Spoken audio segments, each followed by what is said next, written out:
Together, we are working on a bold agenda for the country. Regulatory reform, healthcare reform, tax reform, rebuilding our military. And after years of talking about these problems, we're finally doing something about them. But I do not view this as sort of a simple checklist for government or just turning the page on the policies of the recent past. This is much deeper than that. It's much bigger than that. It goes back to something I talked about right when I became Speaker. It's something that is as relevant today as ever. It is about building a confident America. An America where people are confident that they can get a job that pays well in an economy that's growing. An America where people are confident that their children will grow up with real security and opportunity. And we want an America where people are confident that they can withstand any challenge and emerge even stronger. This, to me, is the great task that's before us. I gotta tell you, because these are anxious times. We all feel it. It's not something we often think about in the rush of our daily lives, but we are being tested. Our capacity to come together and to always move forward toward a better, stronger nation is being tested. That is what defines us as Americans. It's not about our struggles. It is about how we overcome them, how we bounce back. So this is what drives me every day as a policymaker. How do we build up our country's antibodies? You know what I mean when I say that is how do we fill up that well of resilience we can call on when things get tough? I believe I have come to the exact right place to talk about how we get there. How many times in recent years have the so-called experts told us that American manufacturing is never coming back, that its best days were in the rear-view mirror? But right now, there are nearly 1 million more Americans working in manufacturing than there were at the beginning of this decade. Manufacturing is thriving across the country.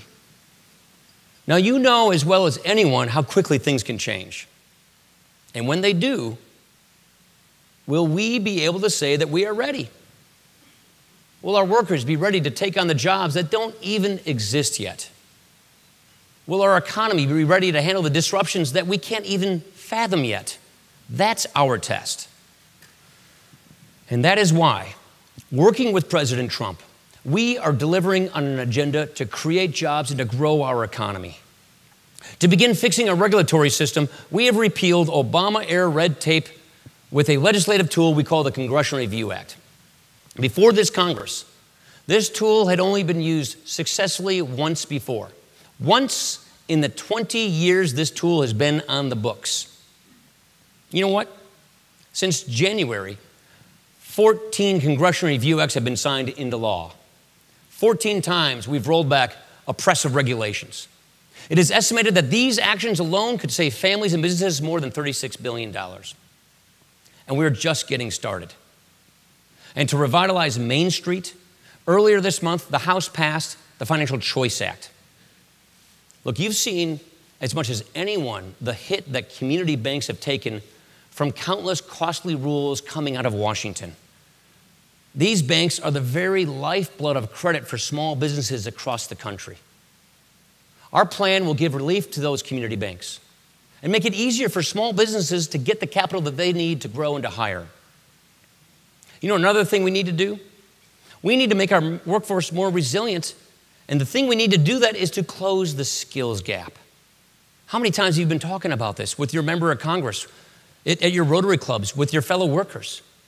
This is so vitally important. We need to connect people with the skills they need to get good, paying, in-demand jobs. And that is why on this Thursday, the House will be taking action on critical legislation to expand career and technical education. This has strong support from both sides of the aisle, Republicans and Democrats, and we need to get it to the president's desk fast. And our work continues to repeal and replace Obamacare. Because I gotta tell you, this law is clearly collapsing. Americans nationwide, they're facing double-digit premium increases. And coverage choices are disappearing by the day. In 30% of the counties throughout America, People have one or no plans to choose from.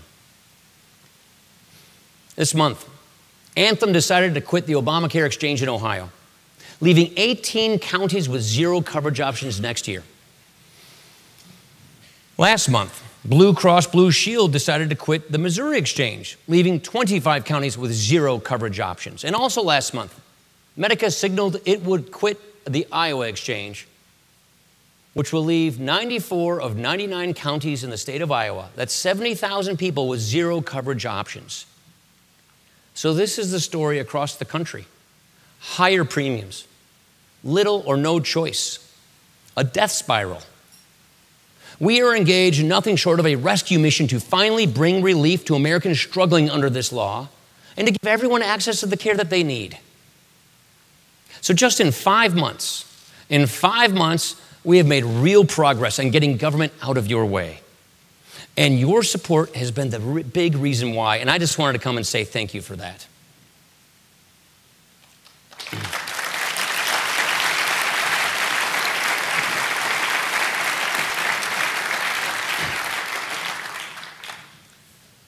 Once in a generation, about once in a generation or so, there's an opportunity to do something absolutely transformational. Something that will have a truly lasting impact long after you and I are gone. That moment is here, and we are going to meet that moment. Ladies and gentlemen, we are going to fix this nation's tax code once and for all. This has got to get done. You may recall that the last time we did this was 3 decades ago, the same year I got my driver's license. A lot has changed since then. Our economy is more interconnected with the rest of the world than ever before. The internet has transformed the way we do business and go about our daily lives. But the world has changed, and as it has changed, our tax code has remained stuck in neutral. It has ballooned to 70,000 pages of rules and regulations that few people today actually understand.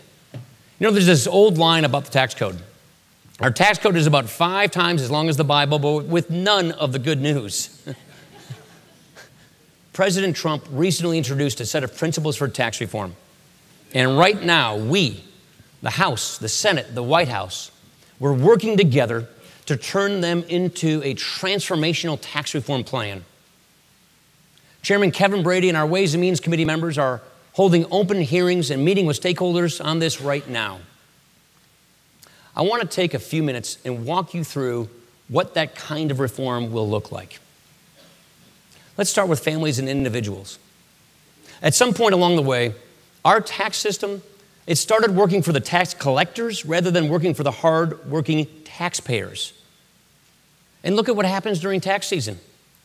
I could describe the complexity of the code all day long, but what really defines our tax code is that sense of dread that you feel. You know that feeling?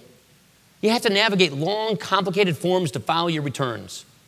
You need to wade through a seemingly endless amount of deductions and credits, each with its own rules and eligibility requirements. And then after you tally up all those deductions, you're placed in up to 7 different federal tax brackets based on your income level. And at the end of the day, you hope, you really hope that you do not owe a whole bunch this year. You hope because you really don't know ahead of time. How could you? This whole system is too confusing and it's just too darn expensive. We have got to stop this madness. Don't you agree?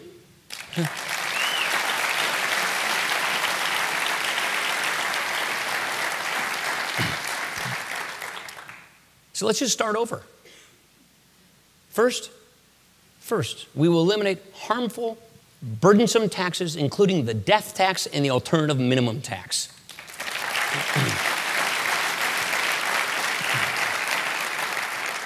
Next, we will clear out special interest carve-outs and expensive deductions and focus on keeping those that make the most sense.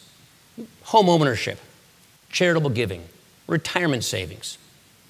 We will consolidate the existing 7 brackets into 3, double the standard deduction, and simplify things to the point that you can do your own taxes on the form the size of a postcard. This instead of the 1040 form. Wouldn't that be nice?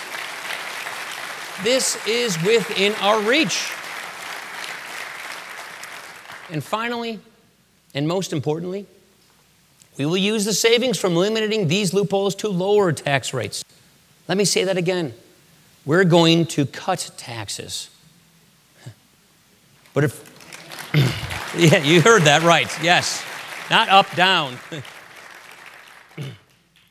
But if we're going to truly fix our tax code, then we've got to fix all of it, both for individuals and for businesses. You know why we're going to do that? Because it's going to create jobs. That's what this is about. That's what this is all about. It's about jobs, jobs, jobs, good paying jobs. As a matter of fact, the Nonpartisan Tax Foundation estimated that our blueprint would create 1.7 million new full-time jobs. How do we do it?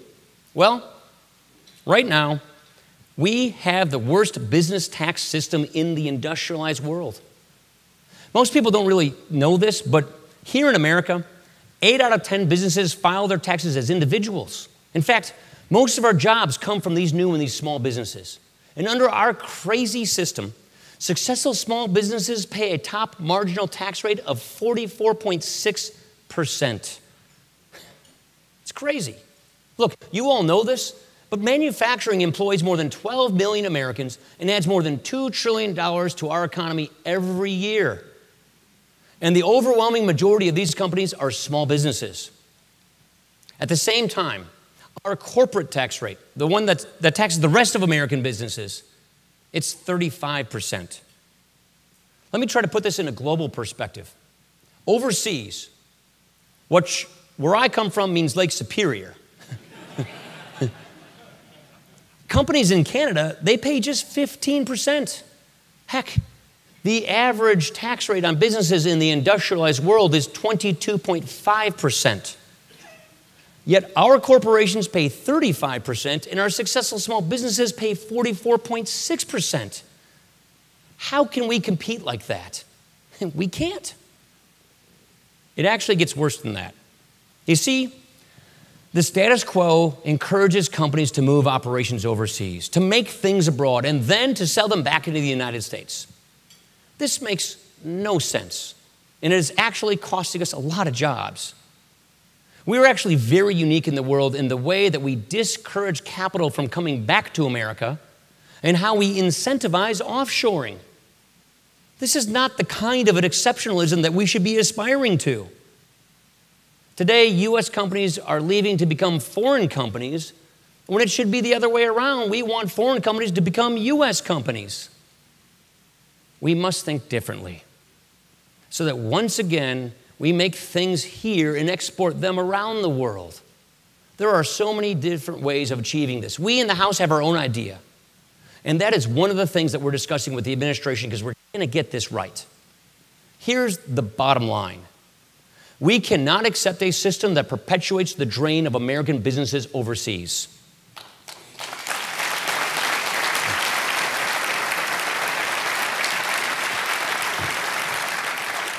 You know, when I look at this once-in-a-lifetime transformational opportunity, my view is this. We should not just try to play catch-up with the rest of the world. We should not just aim for being in the middle of the pack. Let's not accept following any other country's wake. Let's be the best once again. Part of this is moving to what we call a territorial system that reverses this trend of corporate inversions and enables businesses to bring back cash stranded overseas without being taxed. Right now, if an American company makes money overseas, it gets taxed over there. But we also tax it again if that company tries to bring that money back into the U.S. Almost no other country does this. And as a result, it is preventing many companies from bringing that money back home. They just keep it over there. It is literally stranding trillions of dollars that could come back into our economy. We have got to fix this, and we will.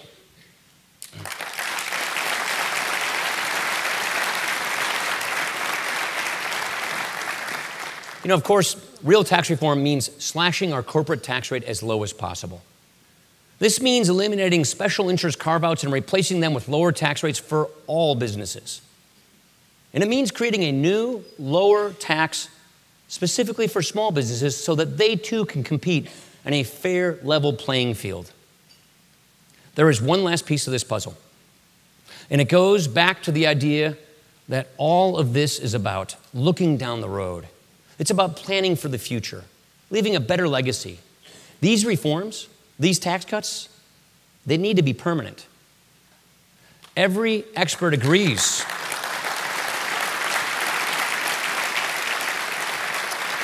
They need to be permanent because every expert agrees that temporary reforms will only have a negligible impact on wages and economic growth. Businesses need to have confidence that we won't pull the rug out from under them. They need the certainty from permanent tax cuts to hire more workers, to invest in their businesses, and to plan for the future. So that's basically an overview of our plan, which we will begin to turn into legislation to put before Congress.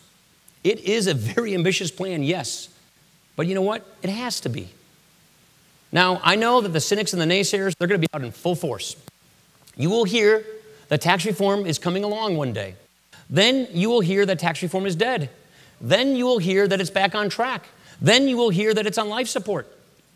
Sometimes you will hear this the same week. Sometimes you'll hear this in the same day. Heck, sometimes you'll hear this in the same hour. Do not be surprised by any of this. I am here to tell you, we are going to get this done in 2017.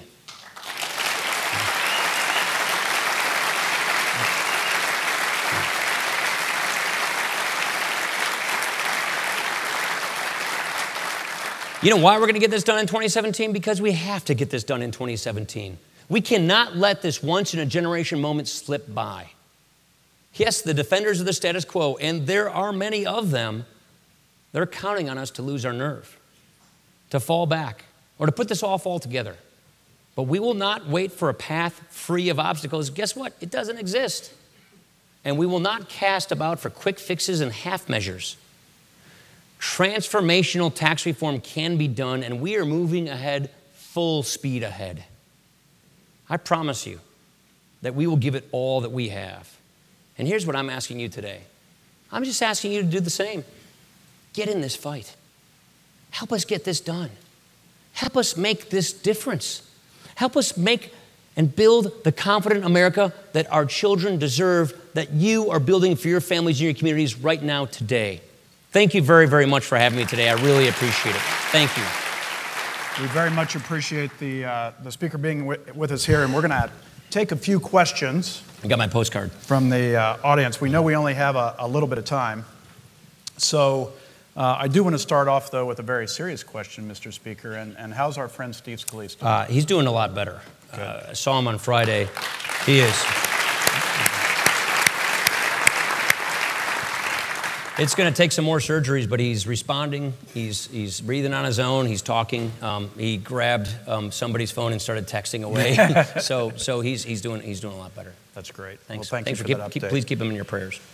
So we're going to open it up to questions, and you can send those questions to summit@nam.org, and you can also tweet at us at #MFGSummit. That's summit@nam.org or #MFGSummit. So, Mr. Speaker, you specifically said you need our help in getting tax reform done. I can tell you there's a lot of committed people out here to do exactly that. Tell us one thing we can do back home in the districts that can actually make a difference. You got to communicate with your employees. Show your employees how big a deal this is for just your business, for their jobs, for competitiveness, for the ability to expand. And then make sure that those employees communicate with their member of Congress. Make sure that we get this conversation going in this country, because this really, I think, is existential for the viability of our economy going forward. So make sure, I see a lot of Wisconsinites right here, by the way, so I know they're doing this, but make sure that you're communicating with your employees and make sure that they communicate with their public officials, with their member of Congress. So I think it's really important you said employees, and obviously it's great to have folks who are running the companies tell their stories, but it's really good to have the employees explain how it really matters to their jobs. Right? Yeah, I mean, just look at the tax differences. It's a big difference. It's a big deal. We've got big manufacturers in Wisconsin and small manufacturers in Wisconsin. They understand global competition. And of all the things we can do to really give us an edge, it's tax reform. So I just think it's really important to communicate with everybody on that. Cost of doing business is what we hear about every day when we're talking about manufacturing competitiveness. So it's tax reform, it's regulatory reform. On tax reform, you mentioned, and thank you so much for doing so, that so many manufacturers are small and medium-sized manufacturers. Are you confident? You talked about confidence. Are you confident that small manufacturers are not going to be left behind? And I'll tell you, that question is from Tom Reardon, who is with Neenah Enterprises in your home state. Yep. I am confident because, look, in Wisconsin, 90% of our businesses are what we call pass-throughs. They're sub-S, they're LLCs, they're sole proprietors. That's most of American businesses. It's clearly most American manufacturers. And so you can't just lower the rate for corporations, which is in America 20%, 10% in Wisconsin. You got to lower the rates for everybody across the board, just to, at the very least, level the playing field, but give them the edge they need to be able to compete in the global economy. Where we come from, I wasn't really just joking about Lake Superior. A Canadian, tool and die job shop is going to be taxed at 15, and a successful tool and die job shop in Wisconsin is over 50% when you throw the state tax on top of it. It puts us a huge competitive disadvantage. So it's got to be for all, big and small, both sides of the tax ledger. So just a reminder, you can submit your questions to summit@nam.org, and I'll get them right here, summit@nam.org. Drew Greenblatt, who's the chair of our Small and Medium Manufacturers Group, asked kind of a process question, which you also talked a little bit about, but he's wondering what the timeline is. So we understand and we get that we're going to hear it's dead, it's alive, it's dead, it's alive, all that. What do you think is a realistic timeline for getting this done? Our goal, and we think this is eminently doable, is just get it done by the end of the calendar year. My personal goal is get it done by opening day of gun deer season. So that's the Saturday before Thanksgiving. So I really believe that it's very viable. And Senator McConnell, Steve Mnuchin, Gary Cohn, we've been meeting regularly with the tax writers. That's Hatch and Brady. To spec out a timeline, and we really think it's very, very much doable by getting this done by the fall, so that come the first of the year, we have a new system in place and everybody knows the rules of the road. We got another question coming from one of our members in Florida, who is, first of all, saying thank you for your leadership on tax reform, but then asking what you think will happen with the estate tax. We want to get rid of it. It makes no sense. I mean, and you were a leader on that for so many years. Thank you for a moral principle. You pay all these taxes while you're living in your life, sometimes multiple times in the same dollar, and then you die and it gets taxed. I mean, this is one of the greatest killers of intergenerational transfer of small businesses from family businesses to one family to the next. I mean, I look at my own cousins who are in the excavating business. A cat scraper these days costs what? Almost half a million dollars.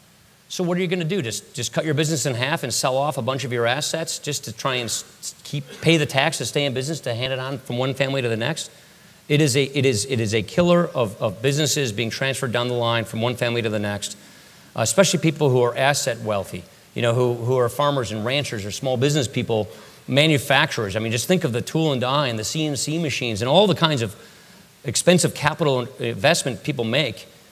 You will compromise that business with the estate tax. That's why we just get rid of the whole thing. That's great news. And of course, yes.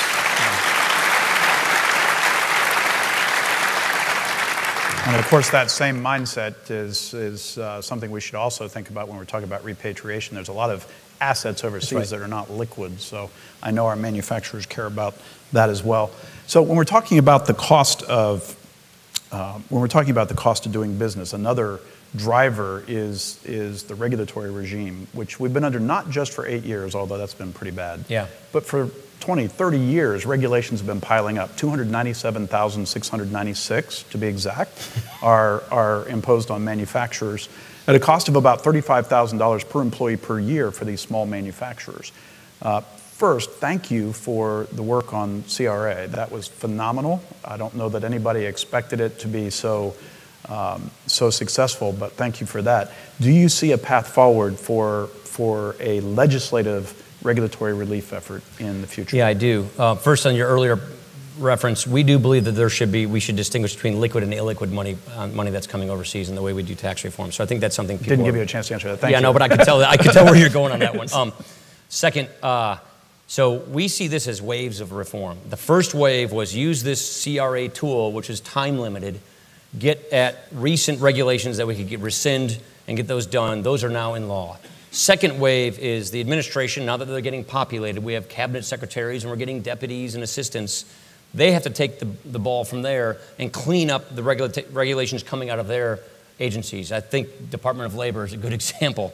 Then we have other legislative reforms that will be more challenging to pass, but we think we have a very good case for. Things like the REINS Act. We really believe that our elected officials, the people you vote for in Congress, the legislative branch, they're the ones who should be writing the laws, not these unelected bureaucracies, unelected bureaucrats. And so that's what the REINS Act does, is it says any big major rule that has the full force of law, major regulation, before that goes into effect, it has to come back through Congress for a final vote, approval, or amendment before it goes into effect. More than half the state legislatures already do this. We want to do that at the federal level. So that becomes kind of a check on making sure that we don't have this sort of regulatory fiat by unelected bureaucrats who don't understand our way of life, our economy, and just micromanage things. If we're going to live under a law, then the person we voted for should be the one writing that law, not some unelected bureaucrat. The other reform we think is important is a regulatory budget. Let's seriously and truly do cost-benefit analysis. Does the cost of this proposed regulation truly outweigh the benefit or not? And if it does, then don't do it. If it doesn't, then it's probably the right thing to go forward with. That's the kind of regulatory discipline that we want to have, and that's going to require some further legislation. Well, and that regulatory budget was part of the president's executive order, which was phenomenal, and his 1 in, 2 out was very welcome to manufacturers. So I know you had a voice in that as well, so thank you. One of your mentors, I know, was Jack Kemp, and here's very much a Kempian question. As a young American, this is from our live cast, as a young American, I want the ability to save and invest for my future. How will tax reform address the ability to save and invest for financial security? Well, that's why you probably saw in one of my points I made, there are certain things that we do want to prioritize and emphasize. Charitable giving, buying a house, and saving for retirement. So we want to have a tax code. Right now, what I would argue, the tax code is biased against savings and investment. At the very least, we want to remove that bias against savings and investment so that people can save for the future. But the best possible thing for that young person is not an economy growing at 1% to 2%, but an economy growing at 3% to 4%. Here, here. Creating good, high-paying jobs with a lot of demand. That's why I also talked about the skills gap. We got to close the skills gap, lifelong learning, and just get our economy wired so that it's ahead of the curve, so that the disruptions that are happening are continuously good disruptions, and that our education system is on track with it. And that our tax system does not penalize saving for the future, but actually rewards saving for the future. Those kind of combination of policies, I think, is really what's critical for young people today. We are the marvel of the world. America is. We have been for the 20th century. There is absolutely no reason why we can't be for the 21st century. Look at the enormous energy policy we have, the energy potential we have. Look at our education system. It's got a lot of room for improvement, but it's a good one. Look at our intellectual property. Look at our rule of law. Look at our entire system. You fix this junker or killer of a tax code, you get the regulatory system in a good place, and there's no stopping this country. This is the best country to live, to work, to raise kids, to have a future in, and that's what we think is necessary to rebuild what I call a confident America. And then no matter what comes, no matter what happens, we can handle it because we have got ourselves into a good place. And that's why I think just the crown jewel of rebuilding the confidence of this country, clean up the regulations, reform the tax code, there's no stopping us.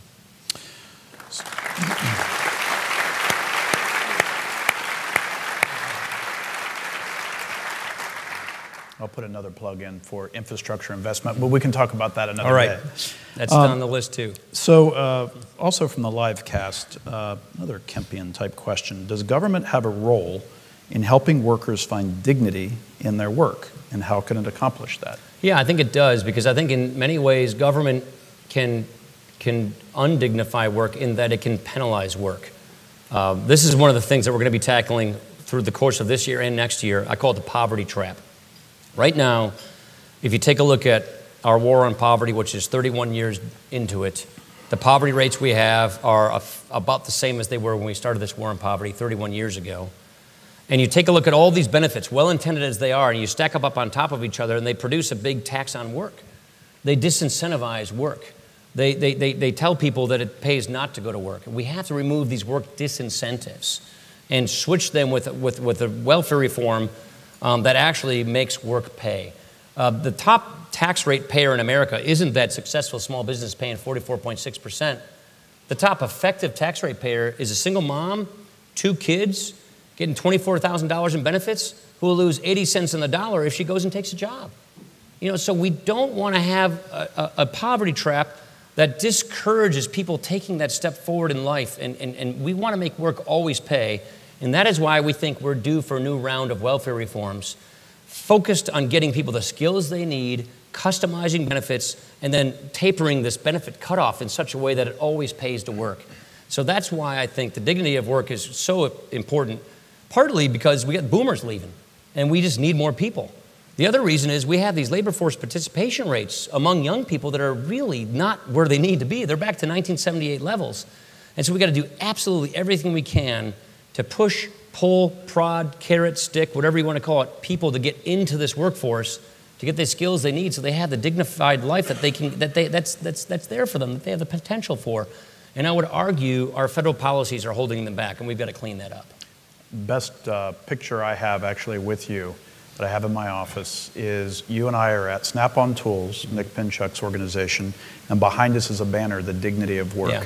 And we were talking that day, you were talking especially to manufacturing workers. There's so much dignity in the manufacturing workforce, and there's so much potential, and we're really pleased that you've supported us for so many years. I'm going to ask you a final question because we have to wrap up. There's been a lot of strife in Washington. What's one thing that we can do as citizens to help you and your colleagues rise to the occasion and be the best that everyone can be? I think let's not talk about why we can't do something, and let's talk about how fantastic things will be if we get this done. Let's not talk about this little tax benefit or that little tax benefit.